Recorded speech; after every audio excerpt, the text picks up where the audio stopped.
Good morning. And I would like to thank the organizers for the honor to be here and to be here. Greatest thanks for this. And besides, I feel that I have an important task. It's 8:30, so I need to keep you awake for the next half hour somehow. I will be trying. So, to keep you awake, we'll start with this. This is the embryo developing, time lapse. I think each of you have seen that 1,000 times. I think, so this is a human embryo. And why I show it here is because I want to address this, to my mind, so important. So striking question, how this small and, complicated, but yet much less complicated than the adult organism, how this small thing develops into such an astonishing system as an adult organism, not even human. And this might sound maybe too pathetic, but I think that embryo development is probably the greatest, the event of the greatest increase of complexity that we ever observe. And how does it happen? Why does it happen? What drives it? These are the questions that I want to address. The response to the why question is actually quite different in different areas of science.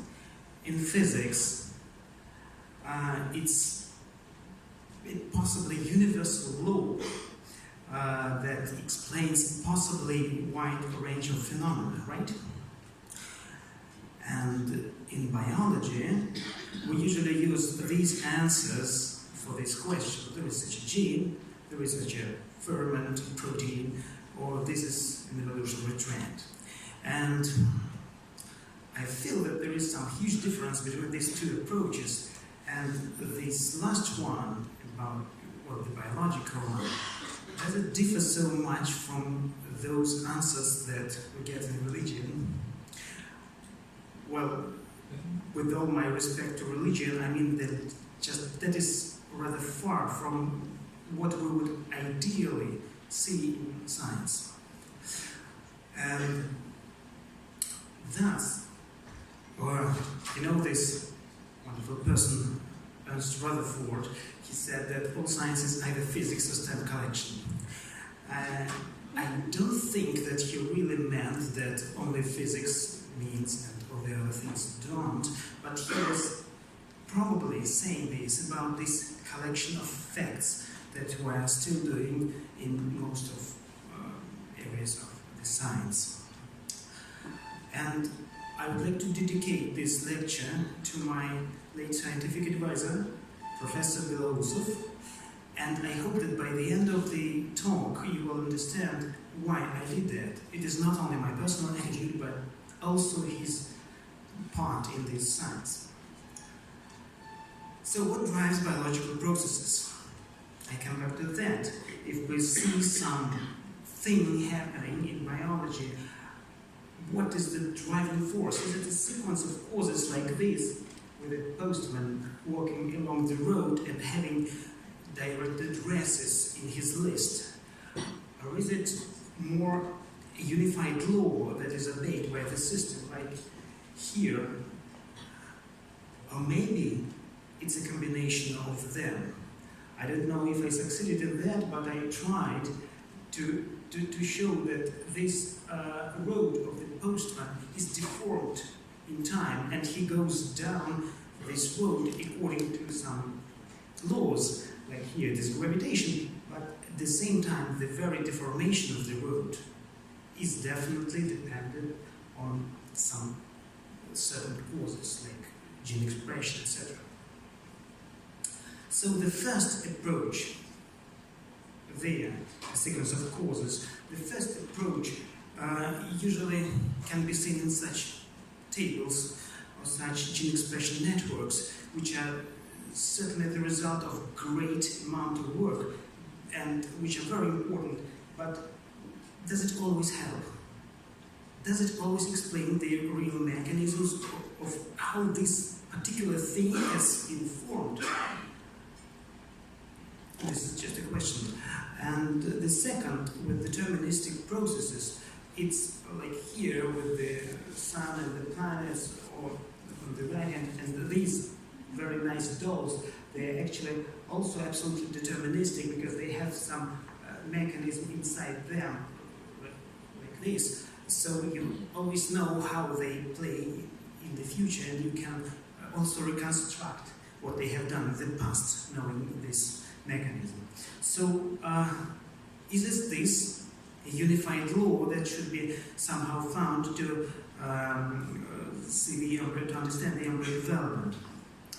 But can it describe the whole of that? Well, now this was just a formulation of the question, and supposedly knowing nothing from the present-day data, we can just see what, for example, is embryo development deterministic? So can it follow the second way or not? This is a table of stages of development of a frog, Xenopus, which is really well known since 1950s, and the stages of development are very certain. We always know which one happens after the previous one. And this is a smaller but still a kind of table of stages for human and mouse development, so we also know quite well what will happen on the next stage. And here I also show some videos from the frog Xenopus and also from human embryo development. And we always know that after the cell stage, a 3-cell stage is going to happen, and then the 4-cell stage, etc. So all these somehow shows you that it should be determined, or this topography of presumptive rudiments of Xenopus again, or a frog at the blastomer stage, when already at the blastomer stage we know for sure which part of the embryo will give rise to this or that tissue. So all this somehow convinces you of the determination in embryo development. And with this dramatic music I want to emphasize this determinism in that. Is it so? This is Laplace's demon that you might know from physics or whatever. So is it really so? Is the embryo development really so deterministic? And now I want to argue with myself and show that it is not. So, for example, if we take the so-called explants from these stages, these are little pieces taken from this or from any other part of the embryo, and see what they develop into, we will see that they give a variety of different structures and different, of a variety of different structures, well, the same explants taken from the same stage of the embryo. So there is a huge variability in the fate of these cells when they are extirpated from the embryo. When they are inside the embryo, we know for sure that the blastocyst stage, the blastomer stage, I'm sorry, is followed by the gastrolar stage and the navel stage. But here, this great variability can be seen under these experimental conditions, or this development of hydroid polyp with, again, a period of great variability somewhere in the middle. And also what we know in IVF, that very different embryos can give birth, can be born finally, and they can be very good, like this blastocyst, or they can be very poor, like morphology, like this one. And this is a real case and a real baby now running, very nice baby. So, and at the same time, even very less blastocyst can not be born, cannot implant. So again, this is an example of huge variability, although here it is, well, so to say, biased by other factors. Anyway, this slide is probably the most dramatic in this, from this point of view, because this is showing the classical works by Hans Driesche, who was the first to isolate blastomeres from an embryo of sea urchin, and who showed that each of these blastomeres could develop into a small sea urchin.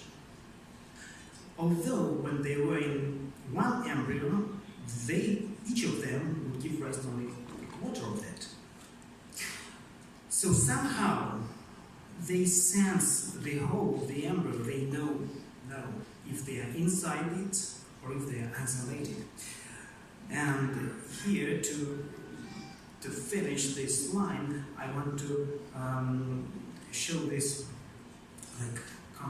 contradiction between the physical determinism and variability and regulations in biology.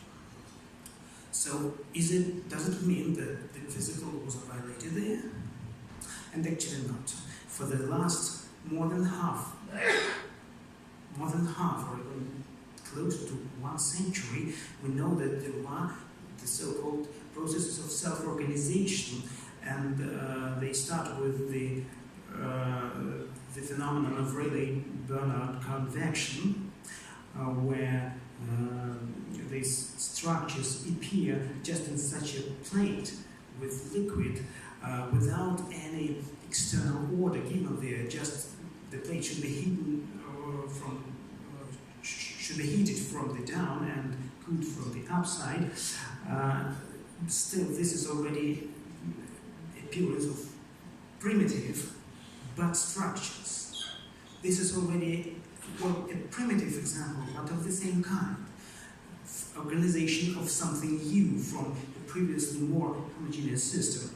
Or this other example, PZ reaction, which was shown in 1940s, I think, and then the mechanism was found out later.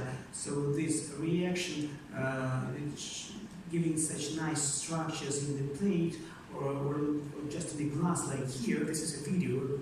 This is not a computer modeling or whatever. So again, these new structures appear in such a simple system as just water plus some chemical substances. So we know the phenomena of appearance of new structures, which can be, should be called symmetry breaking. And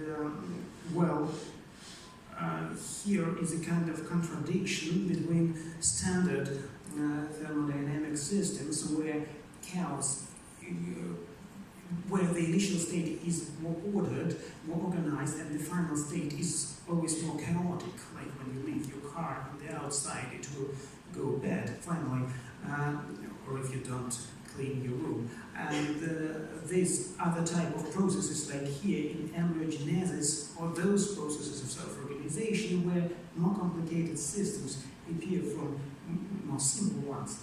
And this contradiction is the second one that I would like to point your attention to. So here, in the first case, it's just transition to more probable states, which is the mechanism of this arrow of time. And here, well, what is the mechanism of its appearance here? And actually, I think that you probably know that quite well. It's this type of processes of self-organization. They are characteristic for open systems where the general increase of entropy is combined with the local decrease of that because of the second feature of the system, because of their feedback loops inside. So, and and here you see an embryo with all these organizing molecules. So self-organization is spontaneous increase of the system's complexity, which is characteristic for non-equilibrium systems with feedback loops. And now, I was talking about complexity. but I didn't give any definition to that. So when we say that the system is more complex than some other system, what do we mean? What is this complexity? There are several approaches to define this, and I will not speak about these two because, well, I don't have enough time. But the third one is complexity defined through symmetry of the system. And actually, the symmetry, when we speak about the symmetry, we don't mean necessarily geometric symmetry. It can be also other types of symmetry, which are translational, permutation, etc. And you will see them now. So geometrical symmetry, it's, well, the higher the symmetry, the lower the complexity. The lower the symmetry, the higher the complexity. So the initial state is highly symmetric and less complex than the others. This one, when one of the axes is determined in this model, is more complicated. I think you recognize some stages of embryo development, right? And this third one is even more complex than the previous. And here we can see the same things of this type of symmetry breaking in embryo development. Translational symmetry is the symmetry breaking of this type of translational is characteristic for the process of segmentation, where the initially neural tissue, which is initially and caudal tissue, which is initially more or less identical along its length, it's segmented into something like this nice picture. And if after that in this picture you have some non-equality of the sides, then the symmetry further decreases. Like here. Yeah, you see, this is the segmentation, and this is also a segmentation of the Drosophila. So the third type of symmetry breaking, which is observable in embryo development, is the segmentational symmetry, when initially you have identical cells, but then they stop being identical. Like here, and I think you recognize the processes of cell-fate decision here. So again, the symmetry breaking on this in this process is associated with decrease of complexity, like here. And the fourth type, functional dynamic symmetry, I will not speak about now. So, I was not trying to help you in sleeping, but I was trying to show you how some physical notions can be applied to very concrete biological processes. And here are these biological processes with the application of the previously mentioned physical notions. Like this is the cell architecture, only microfilaments, only actin cytoskeleton, and you can see how beautifully it is organized in different parts of the cells. And yeah, it has some other proteins like nucleating and cross-linking proteins. And besides, there is this dynamical flow of actin here, polymerization and depolymerization, and a lot of things happening in the middle. So this dynamical symmetry of actin, because it is polymerized here, depolymerized here, so this is already an asymmetry. This gives rise to cell architecture. And second, this is the process of initial symmetry breaking in the course of development of mammalian oocyte, when it matures from GD to M2. There are actually two phases of the position, so to say, of its spindle. It's M1 in the beginning. So you see that initially the spindle is there, but then, and it goes through some stochastic movement, but then it starts an abrupt movement in one direction. So this is the process of symmetry breaking, and it actually happens in two phases. In the first phase, there is this stochastic dynamics when the spindle is moving in all directions equally without any order in that. And while moving here or there, it's actually surrounded by foramen. Here it is by foramen, cross-link actin nucleator. Here it is around the spindle, and then it's associated with an plasmatic reticulum, and there are mitochondria also there to help it with energy, and it starts nucleating actin filaments in different directions, like here, you can see that. And all this gives rise to such stochastic movement. But then suddenly one of the sides of this becomes stronger for no reason, just stochastically, and this gives rise to the second phase of this movement, which is oh, anything wrong with the presentation? So it gives rise to the second phase of this movement. I think they will help with that now. When the spindle migrates in one direction, and then it induces a new actin cross-linking and nucleating protein ARP23, which is accumulated on that side mostly, and a feedback loop starts working there, because this ARP23 is that. Yeah. Oh, thank you.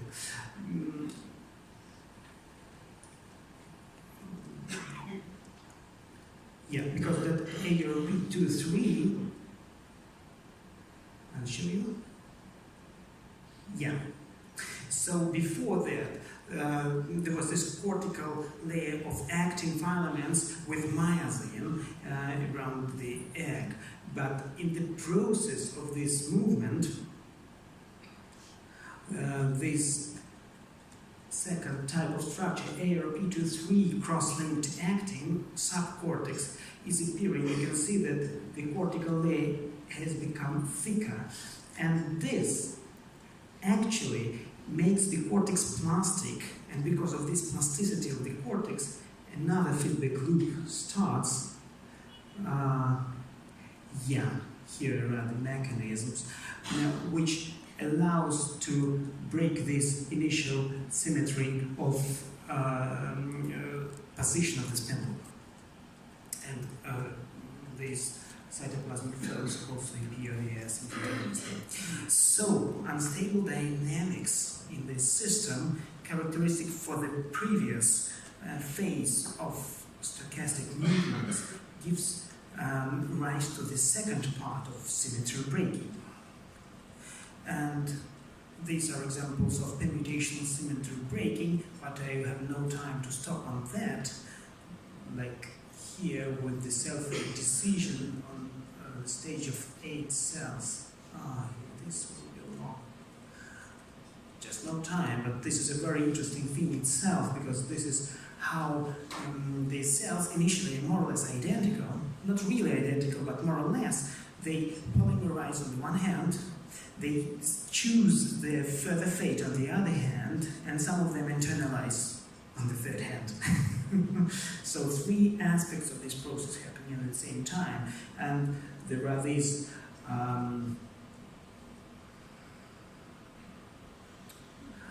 paths that are known quite well, the hypersignaling path that allow the initially more polarized cell to become finally the trophoblast cell, and the less polarized cell to become an inner cell mass cell, and finally an epimass cell.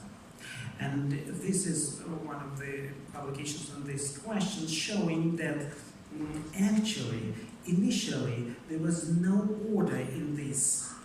This is the expression of NANOG, which is a marker for epiblast, and this is a marker for trophoblast. So if you look here, then the cells of epiblast should be here, and the cells of trophoblast should be here, but initially they are everywhere there. So there is again this period of variability in stochastic dynamics, and they can at the same time be both polarized and non-polarized, epically polarized. So this is a long story itself, but you can see that finally this cell, which is less polar and which had more myosin in the cortex, so it was more contractile, it managed to get inside the embryo. It will give rise to epiblast, probably. Thus, there is another, here, it was another example of sensing of the whole. The first one was this, when the spindle somehow sensed that it was in the center or not in the center, and it was based on these mechanical forces and their balance and unstable dynamics. And here is the second example here on the stage of embryo, or its cleavage, when the, again, initially unstable dynamics gave rise to this symmetry breaking event. And here is the general picture of what it looks like. It's what Prigozhin called order out of chaos. It's not really chaos, but there are definite chaotic features of behavior of the system at the previous stage. And here is the general somehow picture of how it looks. These are different genes. I didn't show the. Here are different genes, and they have different patterns of expression in time. So these symmetry breaking events are very much reminding of the genetic trigger of Chekhov and Mano. You might know that this is a Nobel Prize for some old years. And this is another wonderful scientist who worked on this field and who showed that this process of fate decision, any fate decision, it can be a self-fate decision where initial state is somehow split in two, or any other fate decision, it goes through this period of high variability of this stochastic dynamics. And probably no time for this anymore. So this is the same, but in some mathematical motions. I know that I need to finish. And I skip all the compaction process also. And self-fate decision. And yeah, as I've mentioned already, all this is based on mechanical forces, which can be actually, by this time, measured quite well.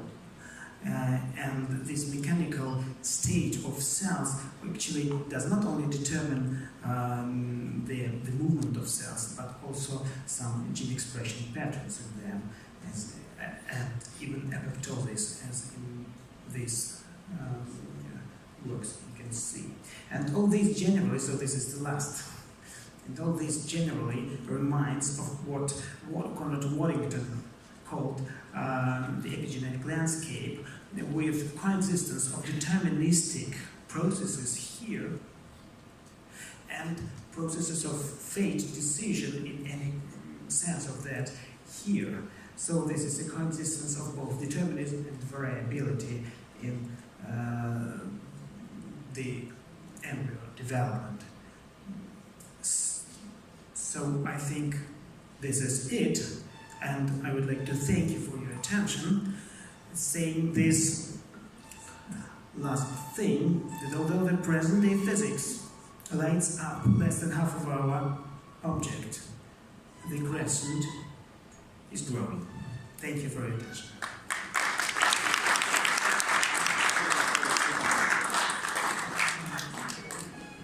Thank you, Dr. Volodyaev. I'm afraid because of time, we may have to skip the questions, and Dr. Aziz will proceed to introduce the next speaker.